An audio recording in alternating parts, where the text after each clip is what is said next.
Anda mau tanya, tapi maaf pertanyaan di luar tema. Baik. Karena setiap saya bertanya, belum sempat kertas saya terbaca. Makanya kalau bertanya sesuai dengan tema, gitu kan? Jadi dibahas. Dan mulai sekarang kita harus sepakat dulu ya, jangan banyak bertanya. Amalin aja ilmu itu. Saya datang ke sini dengan beberapa akhwat dan mereka belum jelas tentang hukum keadaan haid masuk masjid dan membaca Al-Quran dalam keadaan sedang haid. Mohon penjelasannya Ustaz.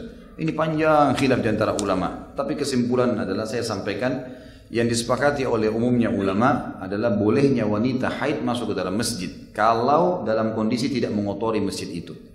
Mungkin kayak sekarang maaf sudah ada pembalut yang bersih dan seterusnya, maka tidak ada masalah. Cuman ada adab-adab yang dianjurkan oleh para ulama. Seperti misal mereka tidak boleh bergabung dan memutus saf sholat, gitu kan? Karena mereka tidak ikut sholat. Maka akhwat-akhwat kita ini kalau hadir majelis ilmu dan darurat dia masuk masjid karena majelis ilmu, maka dia mereka duduk di posisi-posisi tertentu di pinggiran masjid yang tidak mengganggu musalliyat yang lain ya. Itu yang sholat yang lain. Allahu a'lam, itu yang saya tahu. Kalau masalah membaca Al-Quran dalam kondisi haid ini jelas. Karena Allah menyebutkan tentang haid itu adzan, kotoran, najis, gitu kan? Semua suami dilarang untuk menggauli istrinya pada saat haid. Dan juga Allah mengatakan dalam Al-Quran, la yamassu illal mutahharun. Al-Quran tidak boleh sentuh kecuali bagi orang-orang yang suci. Maka masuk dalamnya orang haid, nifas, junub, gitu kan? Bahkan dalam mazhab Syafi'iyah tegas nih, tidak punya uduk nggak boleh sentuh Quran, ya kan? Sampai dalam beberapa ulama Syafi'iyah mengatakan kalau dia mau pegang tanpa punya uduk dia harus pegang kain. Nggak boleh sentuh fisiknya Al-Quran, saking tegasnya dengan masalah ini. Jadi kesimpulannya adalah kalau lagi haid, nifas, ini tidak boleh menyentuh fisik Quran kalau murni Al-Quran. Termasuk Quran dan terjemahannya. Yang terjemahan masih masuk dalam Al-Quran. Tapi kalau tafsir, kitab ilmu, ya, ada ayat Al-Quran tapi dipotong kayak buku kita ini misalnya.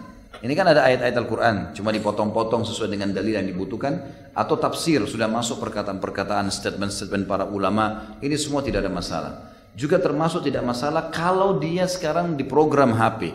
Program, karena dia program. Kita tahunya ini HP, bukan Al-Quran. Maka dia berlaku hukum HP, bukan hukum Al-Quran. Cuma salah satu programnya. Maka ini nggak masalah. Kecuali alat ini misalnya, kayak ada Quran digital dulu ya. Sekarang saya sudah jarang orang pakai. Quran digital murni Al-Quran semua isinya. Maka fisiknya berlaku seperti kertasnya fisik mushaf.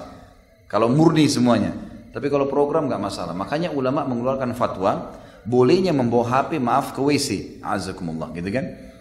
Dan dia tidak termasuk ya dihitung Al-Quran, padahal ada Al-Qurannya. Dalam WC kan tidak boleh, gitu kan? Tapi dibolehkan karena dia hukumnya adalah hukum HP, bukan hukum yang lain.